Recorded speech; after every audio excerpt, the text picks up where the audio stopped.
Hello बच्चों, आइए इस प्रश्न को पढ़ते हैं। प्रकाश के जल से वायु में जाने पर किस रंग के लिए क्रांतिक कोण अधिकतम है? पहला ऑप्शन है लाल, दूसरा ऑप्शन है पीला, तीसरा ऑप्शन है बैंगनी, चौथा ऑप्शन है सभी के लिए समान। आइए इस प्रश्न की मुख्य अवधारणा की चर्चा करें।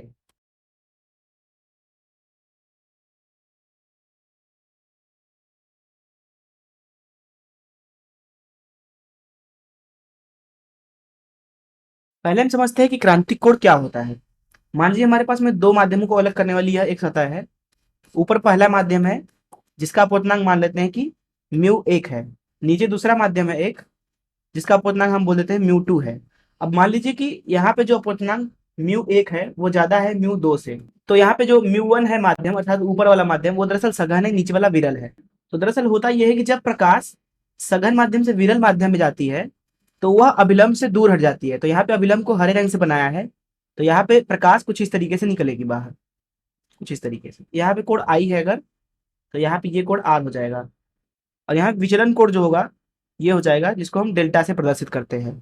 और यहाँ पे हम लिख सकते हैं स्नेल के नियम से म्यू वन गुणे साइन आई ये बराबर होता है म्यू टू गुणे साइन आर के। म्यू वन और म्यू टू दो हैं वो दरअसल नियतांक है।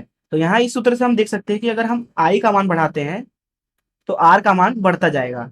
अर्थात जिस तरीके से आप ये आई का मान बढ़ाते जाएंगे उस तरीके से ये कोण भी बढ़ता जाएगा, अर्थात प्रकाश दूर जाती जाएगी अभिलंब से।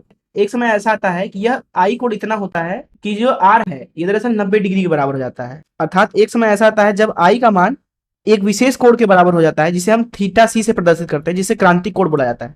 ऐसे कोण पर आर का मान जो होता है वो 90 डिग्री हो जाता है।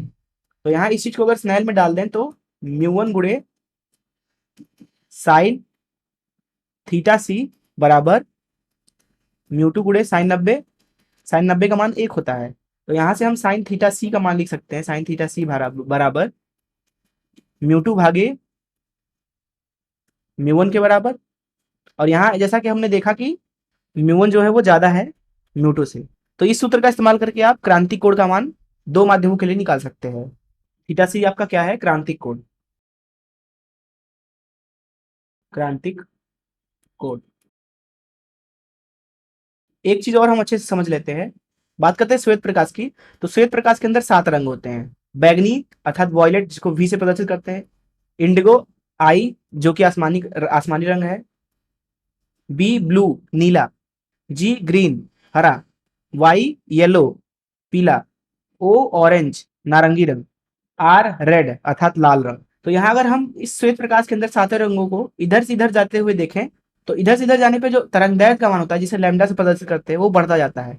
अर्थात लाल रंग के लिए तरंगदैर्घ्य सबसे अधिक होता है और बैगनी रंग के लिए तरंगदैर्घ्य सबसे कम होता है। एक कॉची नाम के वैज्ञानिक थे, उन्होंने हमें बताया कि अगर तरंगदैर्घ्य का मान बढ़ता है तो अपूर्णांक का मान घटेगा।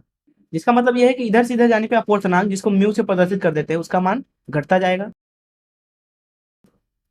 तो लाल रंग के लिए सबसे कम अपूर्णांक और बैगनी रंग के लिए सबसे ज्यादा अपूर्णांक होता है। तो इन मुख्य अवधारणाओं का इस्तेमाल करके आइए इस प्रश्न को हल करें।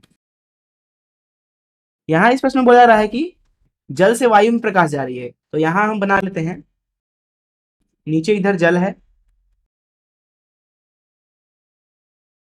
ऊपर इधर वायु है। इधर हम अभिलंब खींच लेते हैं।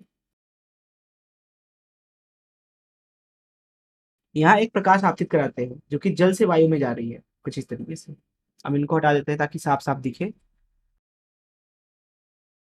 यहाँ मान लीजिए कोण आपका आई है और क्योंकि यहाँ जल जो है वो सघन माध्यम है, वायु जो है वो विरल माध्यम है, इसलिए सघन से विरल में जाने के बाद जो प्रकाश की किरण है वो अभिलंब से दूर हटेगी।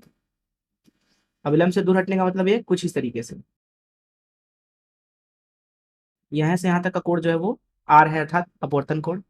यहाँ प्रश्न पूछा रहा है कि किस रंग के लिए क्रांतिक कोण अधिकतम है। तो जैसा कि मैंने आपको बताया कि आई बढ़ाएंगे तो एक ऐसा थीटा आता है अर्थात एक ऐसा कोण आता है जब आर 90 होता है।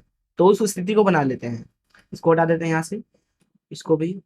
मान लीजिए हम आई बढ़ाते गए एक ऐसा कोण आ गया अब जो कि बराबर है थीटा सी अर्थात क्रांति कोण के। जब यहाँ पे अपवर्तन कोण आपका 90 हो गया तो जो किरण है अपवर्तित किरण वो दोनों माध्यमों के अलग करने वाले सतह से सीधे सीधे निकल जाएगी। अर्थात यहाँ पे आर का मान जो है वो है 90 अंश के बराबर। इधर जल है और उधर ऊपर वायु है। अब यहाँ पे अगर हम मुख्य अवधारणा से क्रांति कोण का मान लिखना चाहें था साइन थीटा सी का मान, तो वह दरअसल बराबर है म्यू2 जो कि है हवा। हवा का अपूर्णांक लगभग लगभग 1 होता है भागे म्यू1 अर्थात जल का अपूर्णांक। तो जल के अपूर्णांक को म्यू से दर्शा देते हैं। अब यहाँ पे आप देख सकते हैं कि साइन थीटा सी का मान है हमारे पास में 1 बटा जल का अपूर्णांक म्यू। अब अगर हम बात करें श्वेत प्रकाश में मौजूद रंगों की, तो इधर से इधर जाने पे जैसा कि मैंने आपको बताया कि तरंगदैर्घ्य बढ़ता है, अपूर्णांक घटता है। तो जल के लिए भी अपूर्णांक घटेगा अर्थात म्यू का मान भी घटेगा। यहाँ इस प्रश्न में हमसे पूछा जा रहा है कि क्रांतिक कोण किसके लिए अधिकतम है। तो यहाँ अगर आपको क्रांतिक कोण अधिकतम चाहिए, अगर यहाँ पे आपको थीटा सी अर्थात क्रांतिक कोण का मान अधिकतम चाहिए, तो आपको पानी के अपूर्णांक अर्थात म्यू को क्या करना पड़ेगा, न्यूनतम करना पड़ेगा। अब यहाँ पे अगर आप ध्यान से देखें तो पानी का अपूर्णांक सबसे कम होगा लाल रंग के लिए। तो म्यू जो होगा वो न्यूनतम होगा किसके लिए, पानी के लिए। अब यहाँ पे अगर आप ध्यान से देखें तो जो म्यू होगा उसका न्यूनतम मान होगा लाल रंग के लिए। तो यहाँ लिख देंगे लाल रंग हेतु। अब जब म्यू न्यूनतम है ऐसी अवस्था में जो क्रांतिक कोण है थीटा सी वो अधिकतम है। तो क्रांतिक कोण इस अवस्था में अधिकतम हो गया। तो यहाँ लाल रंग का क्रांतिक कोण अधिकतम है। आइए देखें कौन सा ऑप्शन सही है। जैसा कि यहाँ पे आप देख सकते हैं कि पहला ही ऑप्शन सही है। मैं आशा करता हूँ कि आपको इस प्रश्न का हल जरूर समझ आया होगा। धन्यवाद।